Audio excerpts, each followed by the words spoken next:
मराठी कथा सगुणा. सगुणा कोल्हाट्याची पोरं बाप शिरपा अन आई तान्ही. कोल्हाट्याचा असून शिरपाला नाच गाणी आवडायची नाही. गावात रोजंदारीवर कामाला जाऊन दोघांची भाजी भाकरीची सोय करायचा. 2 वेळच्या भाकरीत सुखी संसार बरा होता दोघांचा. त्यातच त्यांच्या सुखी संसारात अजून भर पडली. तानूला दिवस गेलं 9 महिनं 9 दिवस झाली आणि दोघांच्या संसाराच्या वेळी वर कळी उमलली. दोघांचा आनंद गगनात मावेना. आता तानू शेतावर जात नव्हती. सगुणा रांगायला लागली. तसं कधीतरी भाकरी घेऊन जायची शिरपाच्या. असं करत सगुणा 5 वर्षाची झाली. तानू आता रोज शिरपासंग कामावर जायची. त्यातच पाटलाची नजर तानूवर पडली. तसं तो तिच्याजवळ जाण्याचा प्रयत्न करू लागला. तानू आपल्या संसारात मग्न होती.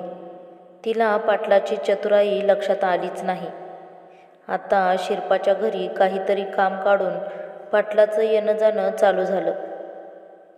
अगदी कामाची उचल दे. सणवार आला की रोजंदारी सोडून जास्तीचं पैसे दे, असं बऱ्याच दिवस चाललं. एक दिवस पाटील शिरपाला म्हणाला, असं मोलमजुरी करून किती दिवस खाणार? जरा तुझ्या बायकोकडं आणि पोरीकडं बघ. चांगलं खायला नाही का ल्यायला नाही. शिरपा म्हणाला, खरं हाय मालक, पर दुसरं काय करू? म्या पाटलांनी खिशामधून 5,000 रुपये काढलं आणि शिरपाच्या हातात ठेवलं. नग मालक, कशाला माझ्या गरिबीकडून कवा फिटायचं? राहू दे, बघू कसं फिटत्याल ते. पुन्हा शिरपा त्या दिवशी अगदी खुशीत घरी आला. तानीच्या हातात 5,000 ठेवलं. तसं तानी म्हणाली, काय व एवढं पैसे कुणी दिलं?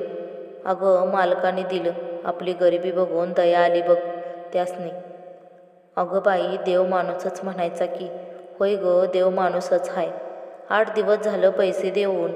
एक दिवस पाटलांनी शिरपाला वाड्यावर बोलविलं. शिरपा गेला. दाराबाहेरच उभा राहून, काय काम होतं का मालक माझ्याकडे? होय, तुला 5,000 दिल्यात ती मला 2 दिवसात माघारी दे. अव पर मालक, म्या 2 दिवसात कुठून आणू एवढं पैकं? हे बघ शिरपा, मला तर 2 दिवसात पैसं पाहिजेत. तुझं तू बघून घे काय करायचं ते. अव पर मालक, तुम्ही तर म्हणलासा ना कवा बी दे म्हणून. होय, पण मला आता गरज हाय त्याच. काय? बघ काय ते आण मला सांग. शिरपा काळजीत पडला. कुठून द्यायचं पैसे? त्यांनी दिलं ते खर्च झालं. काय करावं या विचारात परत फिरला. तेवढ्यात पाटलांनी हाक मारली. तसं शिरपा गरकन माघारी फिरला. शिरपा, तुला पैसे द्यायला जमत नसेल तर माझं एक काम कर. बोला की मालक. एक काय, तुमच्यासाठी जीव बी तयार आहे माझा. आज रातच्याला तानीला वाड्यावर लावून दे. तसा शिरपा चवताळला. पाटील, तोंड सांभाळा. दिवसा सपान बघताय का? तानीकडं वाकड्या नजरानं बघितलं तर डोळे काढून हातात देईल. शिरपा पाटील अंगावर आला तसा शिरपानं त्याला एका झटक्यात आडवा केला. बाकीचं गडी मधी पडले आणि वाद सोडविला. शिरपा रागात घरी आला. छपराला लावलेलं कोयतं घेतलं आणि शेताकडं निघाला. मागं सगुणा रडत होती. तानी हाक मारायला लागली, अहो भाकर खाऊन जा की शेतावर. पण शिरपा आपल्याच विचारात निघाला. पाटलाच्या पैशाचं काय करावं? पैसे देवस्तवर त्याच्याकडं शेतावर जावं लागल या विचारात रानात पोहोचला. मागून तानी न्याहारी दुपारच्या भाकरी बांधून लागलीच मागं निघाली. सगुनी बी सोबत होती. दोघी बी शेतावर पोहोचल्या. भाकरी ठेवून शिरपाकडं गेली.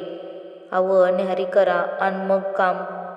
चला बर, मला भूक नाही, तू खाऊन घे. अव काय झालं हाय का भूक नसाया? बरं वाटतंय का नाही तुम्हासनी? झाडाखाली जाऊन पाणी घ्या बरं. तुला एक डाव सांगितलं समजत नाही होय? मला भूक नाही. काय झालं ते तानीला काहीच समजत नव्हतं. बाकीच्या बाया गडी कामावर आल्या तसं तानी बी त्यांच्यासोबत कामाला लागली. दुपार झाली तसं सगळी जेवायला सुटली. सगळ्या बाया बापे कामाला. शिरपाकडं रोज घागरी भरून पाणी आणायचं काम असायचं. घागर घेऊन शिरपा रागातच निघाला. त्याच्या डोक्यातून पाटलाचं बोलणं काही जात नव्हतं. तो निघाला. 5-6 वर्षाची सगुणा बादच्या मागं लागली. सगुणाला खांद्यावर बसवून गडी निघाला विहिरीवर. विहीर बरीच लांब खालच्या अंगाला होती. विहिरीवर पोचल्यावर सगुणाला खांद्यावरून उतरवून सावलीत उभं केलं आणि रहाटाची दोर घागरीला बांधली. घागरात सोडणार तोवर पाटील तिथं पोहोचला. सगुणा सगळं बघत होती आणि काही कळायच्या आत शिरपाला मागून ढकलून दिलं. शिरपाला पोहता येत नव्हतं. शिरपाला ढकलून दिल्याला बघितलं वर सगुणा रडायला लागली. तसं पाटलाने सगुणाला उचलून घेतलं आणि विहिरीजवळ आणलं. तुझ्या बाला टाकलं तसं तुला आणि तुझ्या आईला बी टाकीन. रडलीस आणि कुणाला बी काय सांगितलंस तर. लहानगा जीव बेदरून गप्प बसला. सगुणाला तिथंच सोडून शिरपा बुडाल्याची खात्री झाल्यावर पाटील बांधावर जाऊन ओरडू लागला.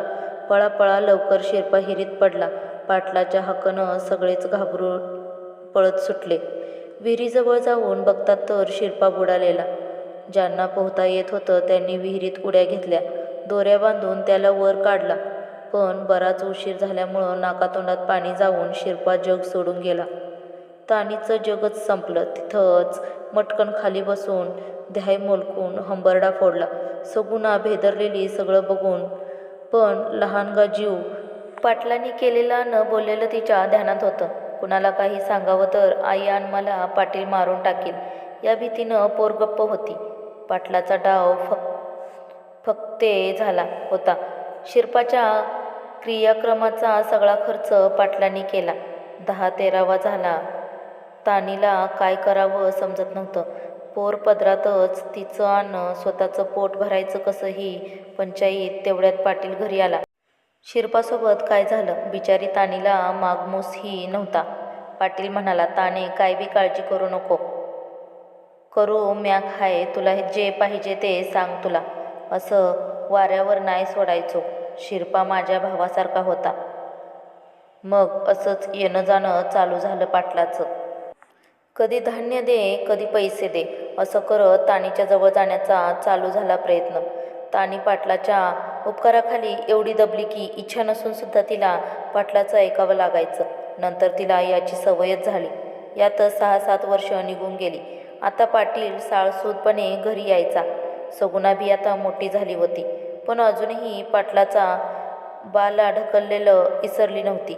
पण आई पुढं तिचं काहीच चालत नव्हतं. रोज संध्याकाळी ती दारात बसायची. लहान होती तेव्हा शिरपा आला की तिला दारातूनच उचलून घ्यायचा. हे तिला आठवायचं. 13-14 वर्षांनी सगुणा आईसोबत शेतावर जायची. दुपारच्या जेवणाच्या वेळी नदीवर विहिरीवर पोरांसोबत पोहायचं पण शिकली. कधी मनात आलं तर जात बी नसं आईसोबत. एकुलती एक म्हणून तानी बी काही म्हणत नसायची. सगुणा नावाप्रमाणे सगुण सुंदर देखणी होती. अगदी चवळीची शेंग. हल्ली पाटलाचं येणं जाणं जरा जास्तच वाढलं होतं.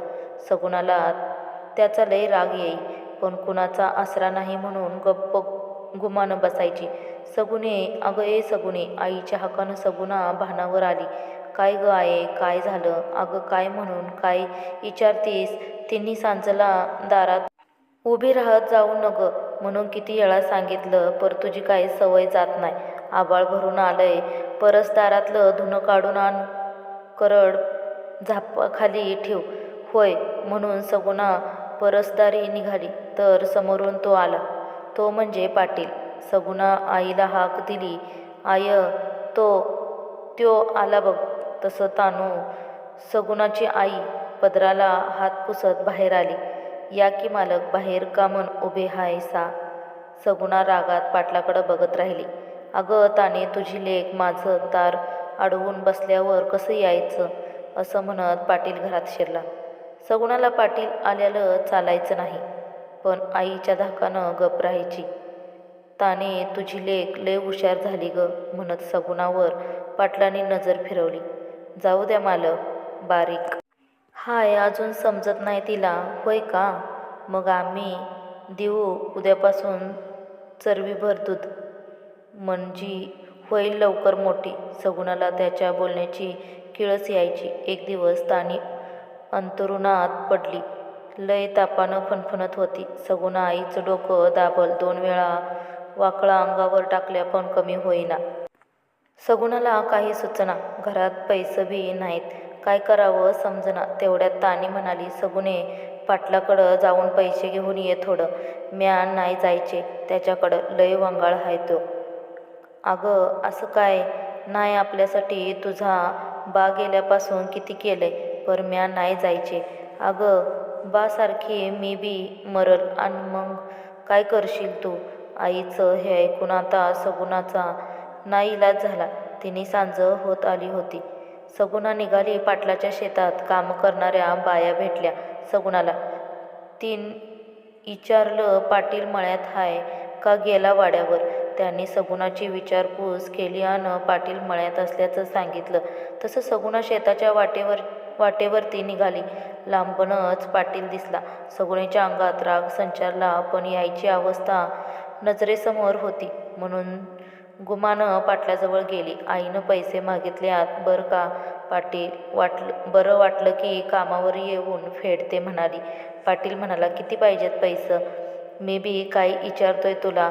अगं तू तर आमचीच असं म्हणून सगुणाचा हात धरला. जवळपास कोणीच नव्हतं.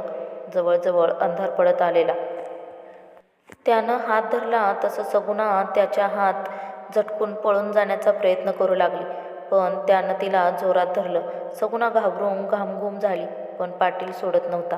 सगुणाला काय करावं समजना. आरडाओरडा करू लागली, पण काहीच उपयोग नव्हता. सगळे कामावरच्या बाया बापे कवच गेले होते. पाटलांनी तिला खाली ढकललं तशी ती कोवळीच पोर. तो कसा तिला ऐकायचा. तिचं तोंड दाबून म्हणाला, अगं तुझ्या आईमंदी आता काय बी राहिलंय नाही. उगाच तिला पोसून माझं पैसे खर्च होत्यात. आता तू हायस म्हणा, तुला बी काय कमी पडू द्यायचो नाही. बघ, सगुणाला बाचा चेहरा आठवू लागला. याचं पाटलानं माझ्या बाला मारलं, माझ्या आईचं सुख हिसकावून घेतलं आणि आता माझं वाटोळं याला सोडायचं नाही. पाटलांनी सगुणाचा हात धरला. एक हात तिच्या तोंडावर दाबून धरला, पण सगुणा पोहताना श्वास रोखून धरायचा शिकली होती. त्याचाच फायदा घेऊन तिनं श्वास रोखून धरला. हालचाल बंद केली. पाटलांनी तोंडावरचा हात काढला तसं सगुणा शांत पडली होती. पाटील घाबरला. त्याला वाटलं, वयानं लहान पोरगी तोंड बंद करताना नाक बी बंद झालं का? झटापटीत त्यानं नाकाला हात लावला, पण सगुणाचा श्वास चालू नव्हता. पाटलाला घाम फुटला. शिरपाचा खून पचवला, पण हिचं काय? ह्या विचारात हिरीकडं ध्यान गेलं. तसं त्यानं सगुणेला उचलली आणि हिरीकडं नेली. कुणी आजूबाजूला नाही ना याची खात्री करून घेतली आणि सगुणेला विहिरीत टाकून दिलं. घाम पुसत माघारी फिरला. थोडा पुढं गेला असन तवर हिरीतून जोरात काहीतरी पडल्याचा आवाज झाला. सगुणा तर मेली. मग आवाज कसला म्हणून परत हिरीजवळ गेला. कुणी बी दिसना. मग काय होतं असा विचार करत वाकून बघू लागला. तोवर मागून कुणीतरी जोरात धक्का दिला. काही समजण्याच्या आतच पाटील हिरीत पडला. वाचवा वाचवा असं वरडाय लागला. हिरीच्या काठावर अंधारात कुणी असल्याचं दिसलं पण कळेना. तशी सगुणावरून बोलली, 3 खून केलंस तू, तवा असाच माझा बी बा वरडला होता. पाटलाला काही समजेना. सगुणी तर मेली होती. होय, मी मेले होते तुला माराया, मी पुन्हा जिवंत झाले. मर आता.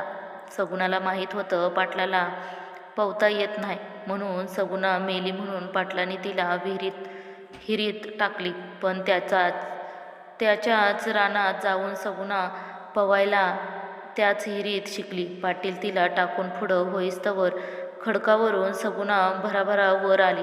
पाटील नाकातोंडात पाणी जाऊन बुडाला होता. तिथंच बसून सगुणा रडू लागली. बाच्या आठवणीत घरी येऊन बादलीभर पाणी अंगावर वतून घेतलं. तानूनं विचारलं, येळ का झाला? आज माझ्या बाचं सुताक फेटलं आणि सगुणा लेकीच्या कर्तव्यातून मोकळी झाली. मित्रांनो, ही कथा तुम्हाला कशी वाटली कमेंट करून कळवा आणि आपल्या चॅनेलला सबस्क्राईब करायला विसरू नका. धन्यवाद.